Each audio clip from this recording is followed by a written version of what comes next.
Quit playing on your phone. We're live. Well, you said it'd mess around for a couple minutes so people could get on here. I know. All of our fans. I'm sure they don't want to miss a live video. But I meant we need to talk a little bit so we can get people to watch it. Listen, I got 5 minutes for you for this video, and then that's it. That's all the talking I can handle. I'm really sorry. I have a cold today, and he's super germophobic, so. I am very sorry. She's sick too. It's gonna bother me. I need a wall. Right here. Oh, look at that. Germs everywhere. You just germified the tissues. Hey, if you're using the tissues, you have a issue anyway, so. Yeah. I'm just saying. All right.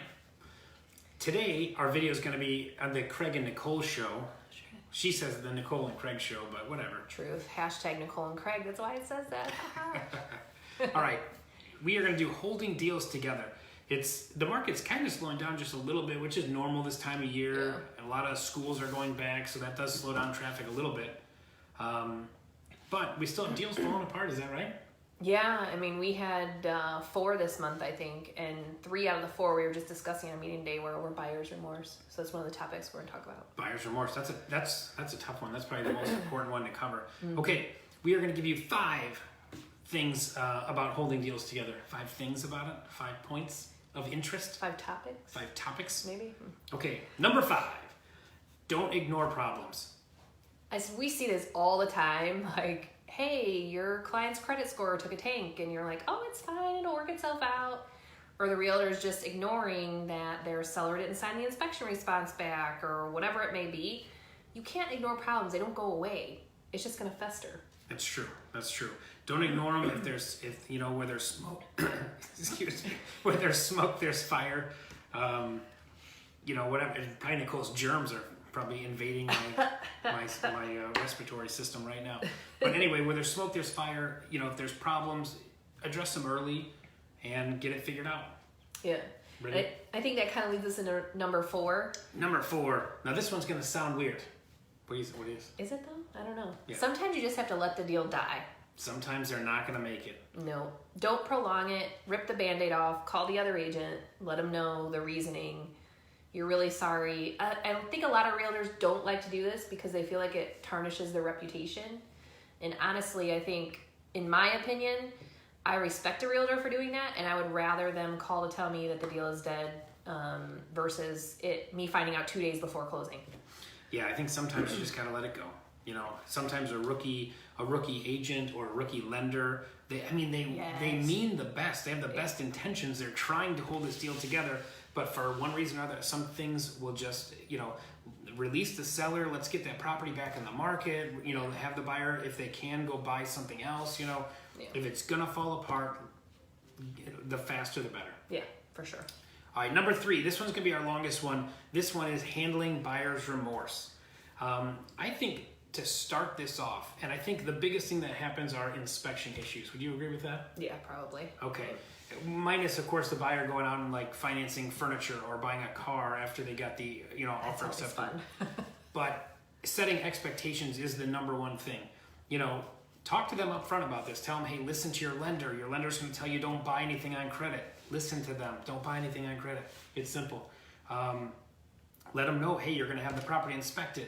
There might be problems, but work through them. We have to give the seller the opportunity to correct problems, right? And I think the big thing is letting your buyer know what a maintenance issue is versus a major issue. Hi, Jessica, and my mom. I was waiting so you could keep talking. Yeah,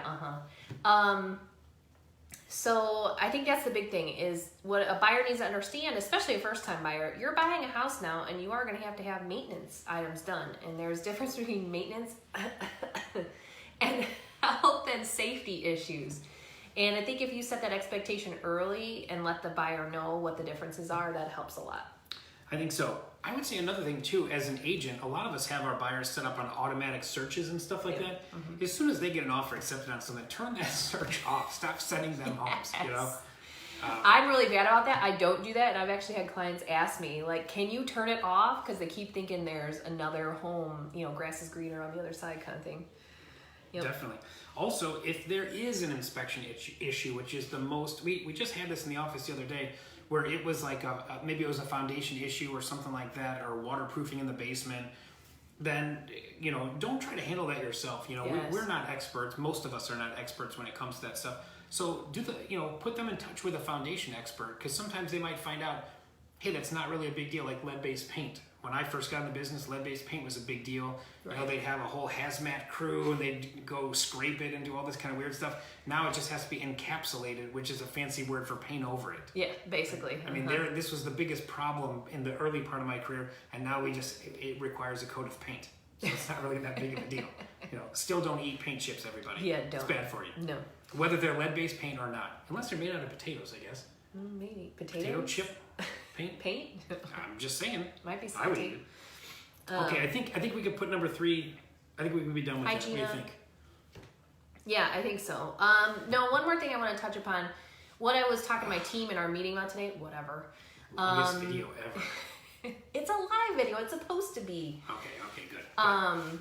Is know your buyers. Like, if you go out with a buyer on the first time, and Craig and I are probably going to disagree about this, and you only see like 3 houses, and they're like, oh, I want to make an offer on this. The market is dictating right now to buyers that they do have to move quickly, but the problem is, especially when you have first-time buyers, a lot of them are getting cold feet because it's new to them, and so they go under contract, they get that inspection, and they're like, oh my God, I don't want this house. So that, I think, is the number one thing of buyer's remorse. Don't push a buyer to buy a house. Make sure you're there to help guide them. Well, I don't know. I'm waiting for something to disagree with, but I kind of Because agree with I always think most buyers see 10 to 12 homes before they make a decision.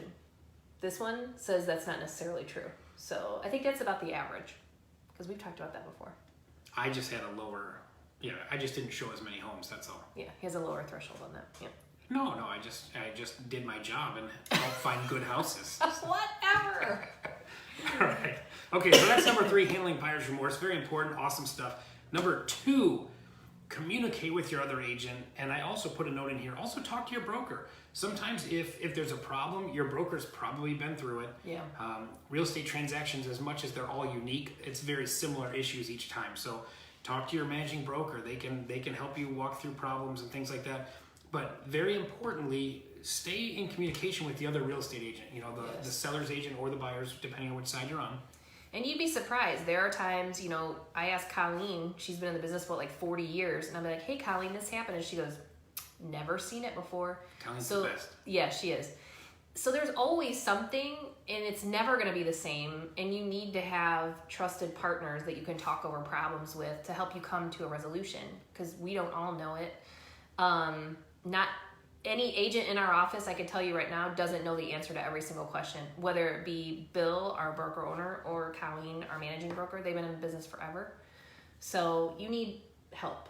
I get stumped every day. That's true. All right. So communicate with the other agent. Don't lie to the other agent or mislead them. Absolutely. If there's a problem, it's almost like your responsibility. Now, you have to be careful what you say. If your buyer's experiencing buyer's remorse, turn your sound on. All right, good. Thanks, Jesse. Square away. If your buyer is, like, let's say they are experiencing buyer's remorse in your opinion, no one ever says that. Like, I have buyer's remorse, Craig. Yeah, I'm thinking about not purchasing this home. That doesn't happen. But anyway, just communicate with the other and be careful what you say. Talk to your broker, though, if you think that your buyer's going to try to back out or something like that, because that sucks. Okay. The number one thing that we want to talk about, our last point of this video, is stay in your lane. I always have to tell this one that.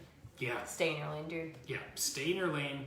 Do not, if it's a mortgage problem, stay out of it. Make sure your buyer's given all the documents to the lender. Yeah. But, if the lender needs your assistance, fine. But stay in your own lane. And basically, I think... Expand on that, Nicole. I think he just means... If it's a mortgage problem, mortgage. If it's a title problem, title company. You are not a mortgage broker. You are not a title. You can help guide your buyer to help them fix the problem, but really, those are the experts in those fields. And like home inspector, you're not a home inspector, and you need to be careful with that, with what you tell the buyer as far as, oh, it's not a big deal. No, you shouldn't be telling them that. That should be the expert's job to do that. I agree. Yep. We should make that our number one point. I think it is. Oh, cool. Problem solved then. So I think that brings us to the conclusion of this week's video. Thank you, everybody who's been watching live. And we're trying to read our comments. We must need glasses. It isn't even... I don't need glasses. I don't know. Well, you can't read that. It says, it is. I even had my daughter check it. Oh yeah, I don't know. Alrighty then. Sorry, Gene, I just read your comment. Well, we'll see you guys next week, same time.